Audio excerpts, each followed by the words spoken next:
शिरूरमध्ये माजी उपनगराध्यक्ष महेंद्र मल्लाव यांच्या हत्या प्रकरणी आता पोलिसांनी एका व्यक्तीला ताब्यात घेतलंय। अजय काळूराम जाधव असं या व्यक्तीचं नाव आहे आणि काल दुपारी मल्लाव आपल्या दुचाकीवरनं घरी परतत असताना अज्ञातांनी त्यांच्यावर हल्ला केलेला होता। तीक्ष्ण हत्याराने केलेल्या हल्ल्यात मल्लाव यांचा जागीच मृत्यू झाला। या प्रकारामुळे संतापलेल्या मल्लाव यांच्या समर्थकांनी पोलीस ठाण्यात घुसून तोडफोड केली। या घटनेमुळे शिरूर परिसरात तणावाचं वातावरण आहे आणि परिसरात पोलीस बंदोबस्त वाढवण्यात आलाय।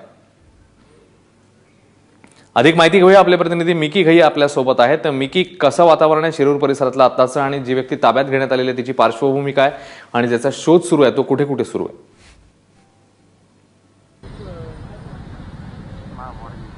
अश्विन, खरं तर जी काल या ठिकाणी शिरूर या बऱ्या चौकामध्ये बऱ्या दिवसामध्ये ज्या नगरसेवकाची हत्या करण्यात आली त्यानंतर शिरूरमध्ये जे वातावरण आहे एकदम तणावपूर्ण वातावरण आहे। काल दुपारनंतरच पूर्णपणे बाजारपेठ बंद होत्या। त्यानंतर आज सकाळी देखील या ठिकाणी सगळं बंद आहे।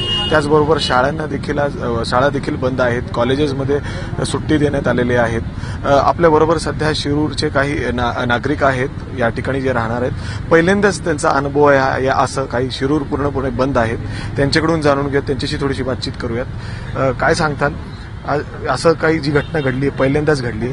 काल जो प्रकार शिरूरमध्ये झाला तो प्रकार निंदनीय होता। शिरूरच्या इतिहासामध्ये असा प्रकार कधी शिरूरमध्ये आम्ही पाहिलेला नाहीये।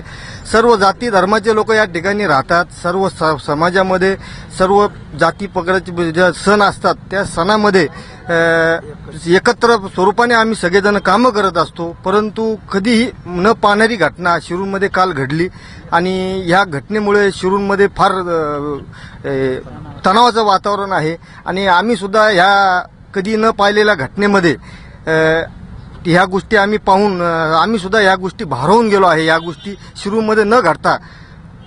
तुम्ही सकाळी तुमच्या मुलीला शाळेत घेऊन गेला, शाळा देखील बंद आहे। हो, आज सकाळी आम्ही आमच्या मुलांना शाळेत घेऊन गेलो होतो। शाळेत अजिबात मुलांची अनुपस्थिती जाणवली। तिथं शिक्षक होते परंतु मुलांची अनुपस्थिती असल्यामुळे कुठलीही शाळा चालू नाहीये, परंतु शिक्षक आहेत शाळेत। या ठिकाणी सगळे जवळपास जे शाळा आहेत ते देखील बंद आहेत।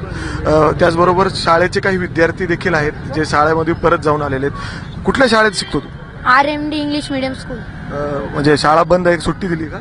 नाही, बंद केली आहे शाळा। काय सांगितलं, तू गेलता सकाळी? हो, सकाळी गेलतो, त्यांनी सांगितलं शाळेला सुट्टी आहे। तू कुठल्या शाळेत? विद्याराम। सुट्टी आहे का? हो सर। काय सुट्टी देण्यात आली? हा।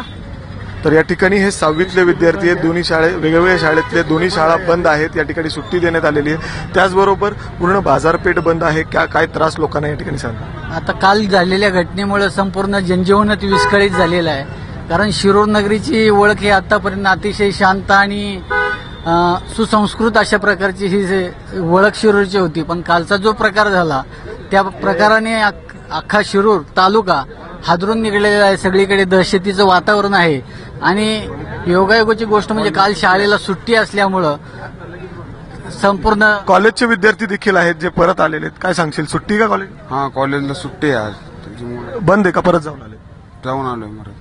तर या ठिकाणी काय कॉलेजचे विद्यार्थी देखील आहेत, मागं देखील आपल्या इथे या ठिकाणी कॉलेजचे विद्यार्थी आहेत। हे अनेक शाळेमध्ये विद्यार्थी थोडे विद्यार्थी आलेले आहेत, त्यामुळे कॉलेजेस देखील आता काही वेळातच बंद होतील। या ठिकाणी आर्थिक व्यवहार बंद आहे। मिकी, या सगळ्या संदर्भातले अपडेट्स घेतच राहू। तुर्तास धन्यवाद या माहितीबद्दल।